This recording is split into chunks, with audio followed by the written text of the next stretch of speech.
شما دوتا صبح به این زودی کجا میری؟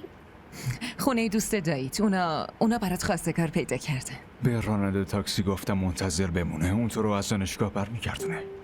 بابا، ماما، شما دارین چی کار میکنین؟ این کارا رو نکنی لطفا. من که الان به خودم اومدم و داشتم زندگیمو تلف میکردم. هدف زندگی من یه چیز دیگه بود مگه نه؟ میخواستم درس بخونم و به یه جای خوب برسم.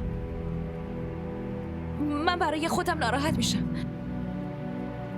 باید توی زندگی رو به جلو حرکت کرد. سمین دخترم، ما هم تلاش میکنیم به جلو حرکت کنی. نه، اینجوری به نظر نمیرسه.